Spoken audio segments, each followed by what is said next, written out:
علی بھائی، اگلا سوال ہے، اعلان نبوت کے بعد اللہ کے نبی صلی اللہ صلی علیہ اللہ علیہ وآلہ وآلہ وسلم۔ وسلم کا ذریعہ معاش کیا تھا؟ آپ کے جواب کی روشنی میں علماء کرام کے ذریعہ معاش کے حوالے سے بھی عوام الناس میں آپ جیسے لوگوں کی پھیلائی ہوئی کنفیوژن بھی دور ہو جائے گی اور علماء کرام سے متعلق بد زبانیوں کا سلسلہ بھی تھم جائے گا انشاءاللہ تعالی۔ انشاءاللہ تعالیٰ اللہ چاہے گا تو یہ ہوگا، لیکن اگر آپ کے علماء ہی نہ چاہیں کہ ان کے بارے میں بدگمانیاں ختم ہوں تو پھر اللہ تعالیٰ تو کبھی نہیں چاہے گا، کیونکہ اللہ تعالیٰ کبھی کسی قوم کی حالت نہیں بدلتا جب تک کہ وہ اپنی حالت خود نہ بدلے۔ سورہ انفال میں آتا ہے نا کہ جو اللہ کی نعمت سے خود روگردانی کرتا ہے اللہ اس سے نعمت چھین لیتا ہے، اس کی حالت کو بدل دیتا ہے۔ ان کی حرکتیں بھی جب تک درست نہیں ہوں گی نا، ان کے بارے میں بدگمانیاں اسی طریقے سے، بدگمانی تو نہیں کہنا چاہیے، یہ فیکٹس ہیں، بدگمانی کہاں سے ہے؟ یہ ممبروں پہ آپ کو سناتے نہیں ہے کہ حضرت عمر سے بھرے مجمع میں کسی نے پوچھ لیا کہ یہ آپ نے کرتا کیسے سلوایا، تو کہتے ہیں میرا بیٹا بتائے گا۔ تو بیٹے عبداللہ ابن عمر نے کہا کہ جی وہ 2 چادروں میں میرے ابا جی کا سوٹ بنتا تھا، تو ایک چادر جو مجھے ملی تھی وہ میں نے گفٹ کی۔ تو یہ جو مولوی ممبر پہ بیان کرتا ہے، جب وہ سیڑھیاں اترے تو آخری سیڑھی پہ جب پہنچا ہونا تو اس کو ادھر ہی روک کے کہیں کہ آپ ذرا یہ بتائیں کہ آپ 5 سال پہلے سائیکل پہ آئے تھے اسلام آباد کی اس مسجد میں، یہ آج ہونڈا سیوک آپ کے پاس کہاں سے آ گئی ہے؟ تو دیکھیں آپ کا اکرام مسلم کیسے کرتے ہیں وہ، جبکہ آپ کی تنخواہ بھی 20 سے 25 ہزار ہے ایک خطیب کی، امام مسجد کو 10,000 دیتے ہیں، اور آپ نے ڈرائیور بھی رکھا ہوا ہے۔ ظاہر ہے پانی سے تو نہیں چلتی گاڑی، وہ پرانے زمانے میں چلا کرتی تھی پھونک مار کے، اب نہیں چلتی، اب پیٹرول سے چلتی ہیں، کیونکہ پہلے بھی کہانیاں سنو لکھتی ہیں کتابیں۔ تو وہ دیکھیں کس طرح جھاگ چھوٹے گی، بلکہ ہو سکتا ہے وہ آپ سے کہ آپ ذرا کمرے میں تشریف لے آئیں۔ کمرے 'چ نہیں جانا بھائی، کمرے 'چ نہیں جانا، کیونکہ بات کا جواب نہیں ہوگا۔ تو یہ خود اپنی بے عزتی کرواتے ہیں نا۔ اور دوسری طرف آپ دیکھیں، بخاری اور مسلم دونوں میں حدیث ہے، نبی علیہ السلام اعتکاف بیٹھے تھے، رات کے گپ اندھیرے میں ایک عورت حضور کو ملنے آئی، آپ کافی دیر تک اس کے ساتھ باتیں کرتے رہے، پھر مسجد سے اس عورت کے ساتھ نکلے، تھوڑی دیر بعد جب واپس آئے تو آپ نے راستے میں چوراہے پہ چند صحابہ کو دیکھا، وہاں آپ کھڑے ہو گئے اور آپ نے فرمایا یہ میری بیوی صفیہ تھی جو مجھے ملنے آئی تھی، میں اسے گھر تک چھوڑنے گیا تھا۔ تو صحابہ نے کہا یا رسول اللہ آپ کے بارے میں ہم کیسے بدگمانی کر سکتے ہیں؟ تو آپ نے فرمایا کہ شیطان انسان کے جسم میں خون کی طرح تیرتا ہے، کسی بھی وقت تمہیں وسوسہ دلا سکتا تھا، لہٰذا میری یہ ذمہ داری تھی کہ میں تمہیں کلیئر کرتا۔ اگر رسول اللہ کی یہ ذمہ داری ہے کہ وہ اپنا سٹیٹس اپنے صحابہ کو کلیئر کریں گے جن کو وہ اکاؤنٹیبل نہیں ہے، تو مامیوں تسی کیوں نہیں کلیئر کر دو اپنا سٹیٹس؟ یہ ٹیکس ریٹرن جمع کرواتے ہیں، ان کا لیونگ سٹینڈرڈ دیکھیں۔ پولیٹیشنز کے اوپر تو لوگ بات کرتے ہیں، مولویوں کا ذرا آپ لیونگ سٹینڈرڈ دیکھیں اور ان کی عزتیں دیکھیں۔ ان کی تو لوگ دل سے عزت کر رہے ہوتے ہیں کیونکہ سمجھتے ہیں انہوں نے ہمیں جنت میں لے کے جانا ہے، لے جان گے تو جنت اس نہیں کدھر ہو رہی، بچ جاؤ۔ تو علماء کے سے ہم بدگمانی ہم نہیں کرواتے، ان کی اپنی حرکتیں ایسی ہیں کہ یہ بدگمان کرتے ہیں۔ میں نے کبھی نہیں کہا کہ سورس آف انکم دین کو بنانا حرام ہے، میں نے ہمیشہ یہ کہا ہے کہ میں اپنے لیے حرام سمجھتا ہوں۔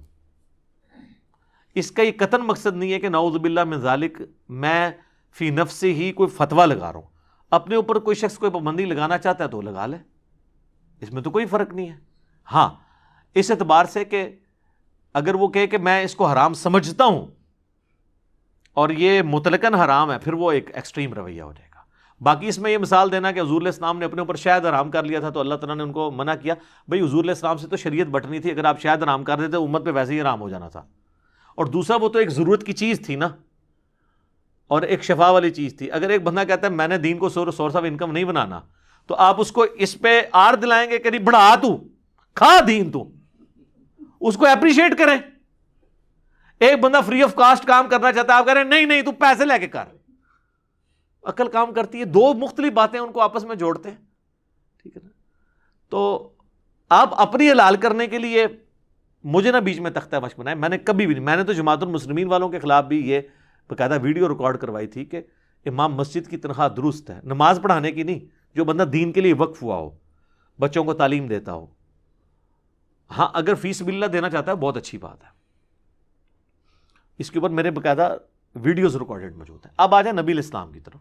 نبی علیہ السلام ایک کامیاب تاجر تھے، مکے کی امیر ترین عورت آپ کی بیوی تھی، البتہ جب آپ علیہ السلام نے اعلان نبوت کیا تو پھر آپ کے کندھوں کے اوپر ذمہ داری آ گئی دین کے کام کی. تو پھر یہ ہوا کہ آپ کے پاس جو ایسٹ جمع تھے، ظاہر ہے کہ آپ نے کاروبار تو کیا ہوا تھا، تو اسی ایسٹس میں سے آپ علیہ السلام اپنے گزر بسر کرتے رہے. پھر کرتے کرتے جب مدینہ شریف میں آپ علیہ السلام آئے ہیں، پھر وہاں پہ جنگیں شروع ہوئیں، مال غنیمت آیا، تو سورۃ الانفال میں آ گیا کہ مال غنیمت کا 5واں حصہ اللہ اور اس کے رسول کے لیے، یعنی خمس جسے کہا جاتا ہے. اس سے نبی علیہ السلام اپنے بیوی بچوں اور کی دیکھ بھال کرتے تھے فائنینشلی، اور جو آپ کو مہمان ملنے کے لیے آتے تھے. تو پھر آپ کا سورس آف انکم بیت المال ہی تھا. خلفائے راشدین کا بھی سورس آف انکم بیت المال تھا، لیکن جائیدادیں بنانے کے لیے نہیں، سبسسٹنس لیول کے اوپر.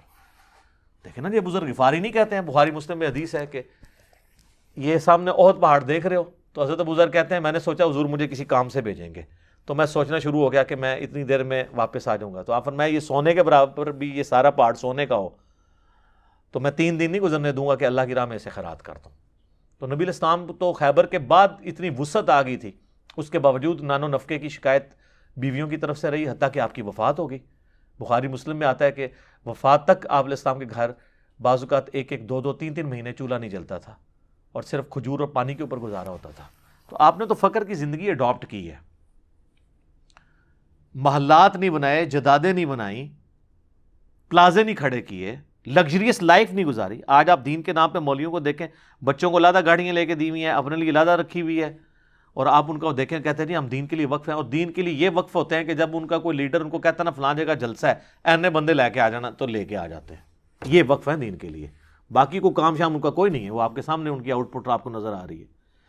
تو نبی علیہ السلام کا ذریعہ معاش جو ہے وہ بیت المال، خمس یہ تھا. اور میں کہتا ہوں کہ جو بندے دین کے لیے فل ٹائم وقف ہیں، باقی امت کی ذمہ داری ہے کہ ان کی ضروریات کو پورا کریں.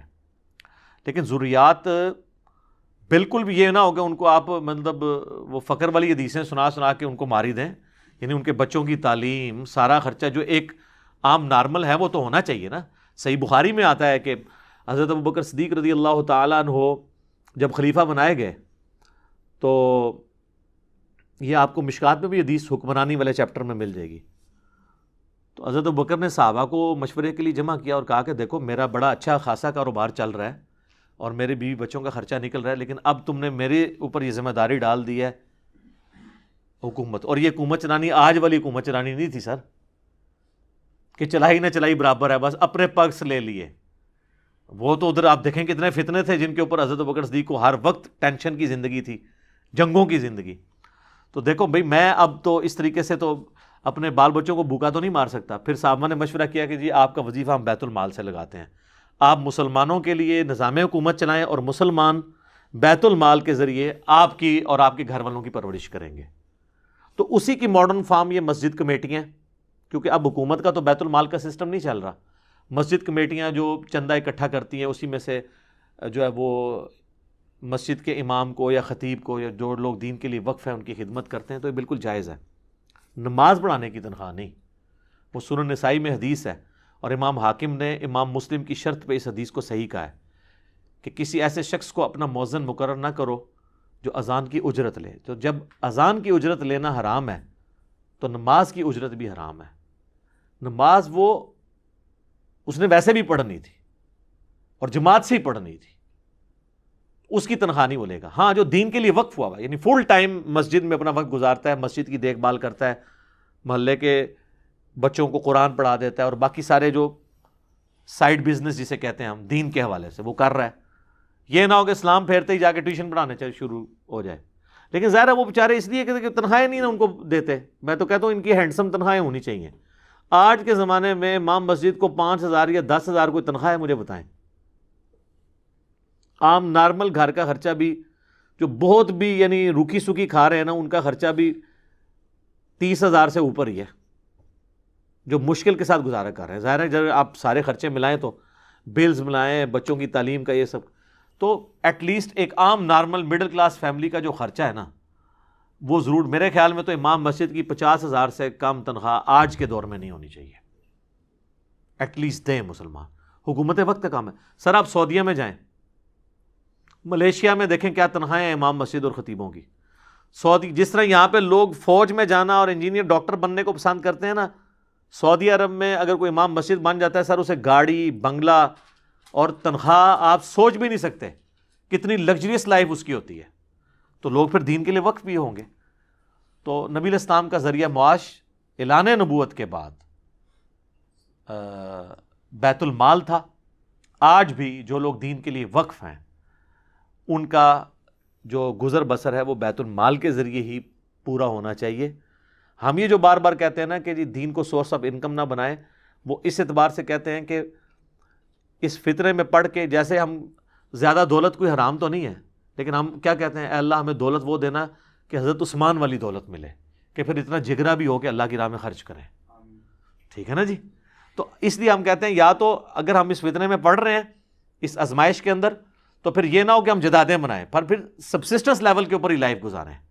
دوویں جہانی مٹھے باؤ نہیں کہ ادھر بھی کام چوک کے رکھو اور کو جی آخرت بھی ہمیں ملے گی. نہیں، جب آپ دین کے لیے وقف ہوئے ہیں تو آپ نے یہ راستہ اختیار کیا تھا کہ میں نے آخرت اللہ سے مانگنی ہے، دنیا میں روکھی سوکھی کھا کے گزارا کر لوں گا. دین سے جدادیں بنانا یہی وہ چیز تھی جو ابو ذر غفاری کا بنو امیہ سے جھگڑا رہتا تھا. ان کو نہیں پتا تھا کہ مطلب بندہ مال جوڑ سکتا ہے کہ نہیں. یعنی آج جو عام بندے کو زکوٰۃ کے مسئلے پتہ ہیں، ابو ذر غفاری کو نہیں پتا تھا کہ بھئی زکوٰۃ اگر کوئی دے دے تو مال جوڑ سکتا ہے. ان کو سب کچھ پتا تھا، لیکن وہ کہتے تھے تم تو نبی کے صحابہ ہو، تم تو امت کے لیے رول ماڈل ہو. رسول اللہ کو بھی یہ باتیں پتہ تھی، آپ نے تو پوری زندگی کبھی زکوٰۃ نہیں دی، حالانکہ آپ کے پاس مال اتنا آتا تھا لیکن آپ خرچ کر دیتے، سال پورا ہی نہیں ہوتا تھا، زکوٰۃ کی نوبت ہی نہیں آتی تھی. تو تم حضور کا نام لے کر بنگلے، جدادیں، محلات کھڑے کر رہے ہو، تو نسبت تم نے حضور کے ساتھ قائم کی ہوئی ہے. تو ایویں تو نہیں حضور نے کہا، ترمذی میں حدیث ہے کہ اس نیلی چھتری کے نیچے ابو ذر غفاری سے سچا انسان کوئی نہیں ہے. سر وہ ابو ذر غفاری کے اوپر میرا ایک یوٹیوب پہ کلپ آپ ضرور دیکھیے گا. ٹھیک ہے، سیدنا ابو ذر غفاری صادق رضی اللہ تعالیٰ عنہ علیہ السلام. تو آپ کو پتہ چل جائے گا کہ یہ زہد کی زندگی کس چیز کا نام ہے. نبی علیہ السلام نے پھر پوری زندگی زہد کی گزاری ہے. وہ جو بخاری مسلم کی حدیث ہے ایلا والی، جو آپ 1 مہینے کے لیے اپنی بیویوں سے ناراض ہو گئے تھے، تو گھر کی چھت پہ آپ تھے، تو حضرت عمر ملنے کے لیے گئے، تو آپ کے تو اوپر بھی کوئی قمیض نہیں تھی، صرف تہمت باندھی ہوئی تھی اور چٹائی پہ لیٹے ہوئے تھے. حضرت عمر کے آنے کی وجہ سے جب بیٹھے تو چٹائی پہ کے نشان تھے. حضرت عمر نے رونا شروع کر دیا، یا رسول اللہ آپ تو اللہ کے رسول ہیں، اور کیسر و کسریٰ رومن اور پرشین امپائر کے جو سربراہ ہیں وہ تو دنیا کے مزے لوٹ رہے ہیں، اور آپ اللہ کے رسول ہیں، آپ زیادہ حقدار ہیں.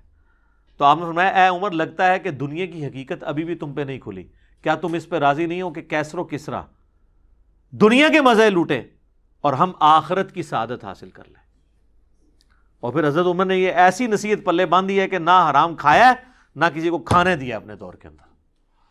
ٹھیک ہے، اور بس وہی چیز تھی کہ وہ جیسے ہی وہ سیدنا عمر شہید ہوئے ہیں تو پھر وہ ڈسپلن لوز ہونا شروع ہو گیا. اور پھر جب وظیفے لگنے شروع ہوئے تو پھر ظاہر ہے جب آپ وظیفوں پہ کوئی چلا جائے تو اس نے کام کدھر سے کرنا ہے. آپ دیکھ لیں باہر کے ملکوں میں جو گئے ہوئے اپنے وظیفے لگا کے بیٹھے ہوئے، نوکریاں تو کرتے ہی کوئی نہیں. تو یہ وہ آج بھی مینٹالٹی وہی موجود ہے. تو اللہ تعالیٰ ہمیں اس فتنے سے بچائے. اللہم انی اعوذ بک من فتنۃ الدنیا وعذاب الآخرہ، آمین. ٹھیک ہوگا جی.